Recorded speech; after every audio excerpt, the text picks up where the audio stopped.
Okay, my travelers, I am going to do the reading no matter what. The energy keeps changing. So I've been thinking about these cards all day, really. And so let's just go ahead and share. We have the crone to start, who is a woman coming into her power, finding out who she truly is without societal beliefs. It could also be a man doing the exact same thing. The crone is the part of us that comes to wisdom, that knows who they are, and is willing to do what it takes without bending to be themselves. She's got the wisdom of the crow, telling the truth, and she's had the courage to go into this realm. So that's the general energy for this weekend. We are becoming the wise ones of ourself, our new self, because the other card is death and rebirth. Again, so bright that you can't even see the baby in the middle. Well, anyway, this is the serpent of death and rebirth, and using the old self to become the new, which is, again, so bright, can't see it.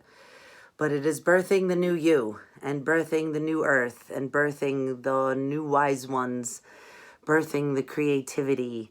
There's so much birth from the constraint and obviously death that is happening around us. So we have to remember the cycle of life, always the cycle of life, and cycle within our own life. How are we going to deal with it? And our last card is the Nine of Air. In this deck, everything is different. It's not like the regular tarot at all. So the Nine of Air is about self-awareness and actualization, creativity, fantasy, psychic, and being able to be yourself, truly know yourself, and what that means connected with the one divine, everything beyond, our connection with the divine, the inner soul, and doing it with our hands. What do we think about what we're doing with our hands? Someone said it looked like the Jewish menorah, like every hand, every candle has a symbol, with also the lotus in the heart chakra. So really, truly becoming ourselves. Look at these. I mean, wowzers. Should go like that. And sometimes it can be uncomfortable. Sometimes growth is continuing. The energy is changing.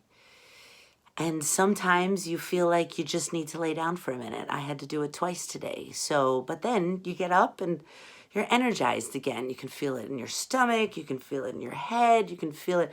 But just go with it. Like I said on Monday, this is part of the changing through the cycles, flowing with whatever comes for you in that moment, at any moment, and really learning to listen to ourselves, get to know ourselves in a way that we haven't known before, and allow ourselves to grow into something that we haven't known before. This is the time of finding the strength, finding who it is, who's the wise one in you, men and women, but who's the receptive side, who's the one that has done what they wanted to do today and in their life, and gone within and seen all kinds of things.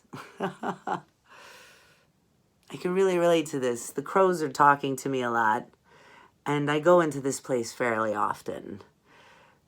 So maybe for you also to see your way a little better, take that plunge into the unknown, into the fantasy world, into not just meditation for being quiet, but also go on a journey in your head and find who this new self is. Give some time for quiet and then see what comes, and you'll get all kinds of ideas. So blessings for doing this for your weekend, finding yourself, connecting in, and finding your true self. And then we will speak again. All right, have a great one. Blessings.